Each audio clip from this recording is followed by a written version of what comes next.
بسم اللہ الرحمن الرحیم۔ السلام علیکم ورحمۃ اللہ وبرکاتہ۔ جہنم کی اذیت ناک سزا۔ کیا آپ کو معلوم ہے کہ جہنم میں ایک سرد ترین وادی بھی ہے جس کا نام زمہریر ہے؟ وہاں پر سردی کا عذاب ہوگا۔ زمہریر میں اتنی سردی ہوگی کہ جہنمی لوگ اللہ سے بھیک مانگیں گے کہ انہیں تھوڑی سی گرماہٹ مل جائے۔ اتنی شدید سردی کہ آپ کی جلد جلنے لگ پڑے۔ اس لیے رسول اللہ صلی اللہ علیہ وآلہ وسلم نے جہنم کے سخت اور سرد عذاب سے بھی پناہ مانگنے کا حکم فرمایا ہے۔ جہنم کے سرد عذاب سے بچنے کے لیے دعا جو ہمیں بتائی گئی ہے، اللہم اجرنی من زمہریری جہنم، اے اللہ ہمیں جہنم کے سرد عذاب سے محفوظ فرما۔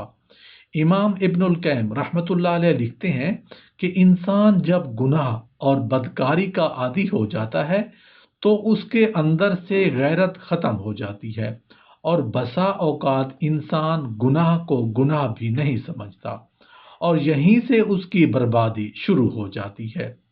بے غیرت آدمی ہر خیر سے خالی اور دیوس ہوتا ہے۔ نبی کریم صلی اللہ علیہ وآلہ وسلم کا ارشاد ہے کہ اللہ کے یہاں گناہوں سے توبہ کرنے والوں کا حال ایسا ہے جیسا کہ انہوں نے کبھی گناہ ہی نہیں کیا ہے۔ بالفرض اگر گناہ کرتے کرتے انسان کا نام جہنمیوں کی فہرست میں درج ہو چکا ہے تو توبہ کے ذریعے سے وہاں سے اس کا نام کٹوا دیا جاتا ہے اور اہل جنت کی فہرست میں اس کا نام درج کر دیا جاتا ہے۔ ابن ماجہ شریف میں یہ حدیث شریف ان الفاظ کے ساتھ مذکور ہے۔ حضرت ابو عبیدہ رضی اللہ عنہ اپنے والد حضرت عبداللہ بن مسعود رضی اللہ عنہ سے نقل کرتے ہیں کہ نبی کریم صلی اللہ علیہ وآلہ وسلم نے ارشاد فرمایا کہ گناہوں سے توبہ کرنے والا ایسا ہے کہ اس نے کبھی گناہ ہی نہیں کیا۔ سیدنا عبداللہ بن عمر رضی اللہ عنہ سے روایت ہے کہ میں نے نبی کریم صلی اللہ علیہ وآلہ وسلم سے سنا کہ آپ صلی اللہ علیہ وآلہ وسلم فرماتے ہیں کہ بنی اسرائیل میں کفل نامی ایک شخص تھا جو دن رات برائی میں پھنسا رہتا تھا، اپنی خواہشات نفس کا غلام تھا۔ اس نے ایک ضرورت مند عورت کو 60 دینار دے کر زنا کاری کے لیے آمادہ کر لیا۔ جب وہ تنہائی میں برے کام کے لیے تیار ہو گیا تو وہ عورت بے اختیار رونا شروع ہو گئی، چہرے کا رنگ فک ہو گیا۔ کفل نے حیرانگی سے پوچھا کہ اس وقت یہ ڈر اور رونا کیسا؟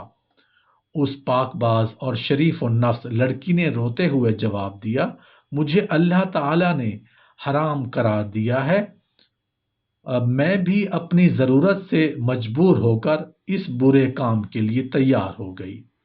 اب اللہ کا خوف مجھے بے چین کیے دیتا ہے۔ ہائے، آج 2 گھڑی کا لطف مستقل جان کا روگ بن جائے گا۔ اے کفل، اللہ کے لیے اس بدکاری سے باز آ جا اور اپنی اور میری جان پر رحم کر، آخر اللہ کو بھی حساب دینا ہے۔ اس لڑکی کی ایسی پرتاثیر اور سچی باتوں نے کفل پر گہرا اثر ڈالا۔ اپنے برے ارادے پر نادم اور شرمندہ ہوا۔ عذاب الہی کی خوفناک شکلیں اس کی نظروں کے سامنے گھومنے لگیں اور اپنی سیاہ کاریاں یاد کر کے رونے لگا۔ قبر کے سانپ بچھو اس کی نظروں کے سامنے پھرنے لگے۔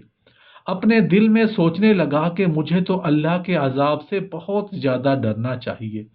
اس عورت نے ابھی گناہ کیا ہی نہیں اور یہ اس طرح جہنم کے خوف سے کانپ رہی ہے، جبکہ میری تو ساری عمر ہی ایسے برے کاموں سے بھری ہوئی ہے۔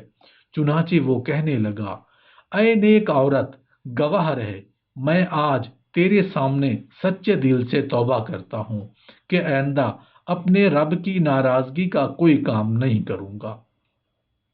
اللہ کی نافرمانی کا تصور بھی دل میں نہیں لاؤں گا۔ میں نے وہ رقم بھی اللہ کے واسطے دی۔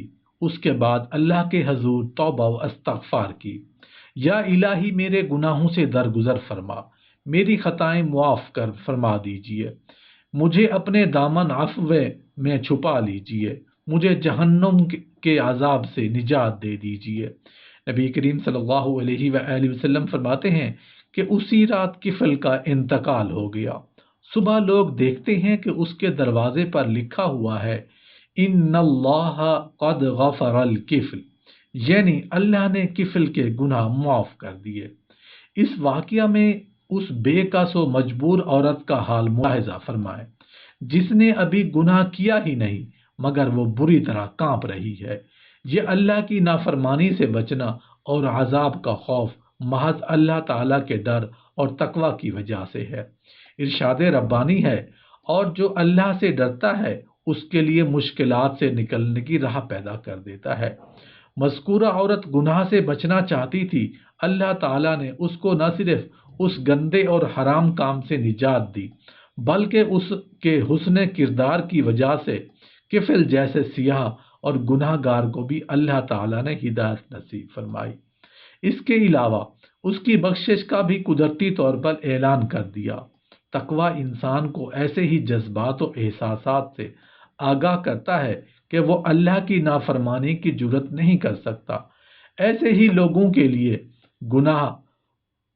کے گناہ اللہ تعالیٰ معاف کر دیتا ہے اور ان کے لیے اجر عظیم کی خوشخبری ہے۔ صحابہ کرام کے بعض واقعات سیرت کی کتابوں میں محفوظ ہیں۔ مسلمان ہونے کے بعد ان کو حسب سابق کچھ خواتین نے گناہ کی دعوت دی مگر انہوں نے انکار کر دیا۔ مثلا مرجد بن ابی مرجد، غنوہ، یہ سب وہ کردار ہیں جو تقوی کی بدولت وجود میں آتے ہیں۔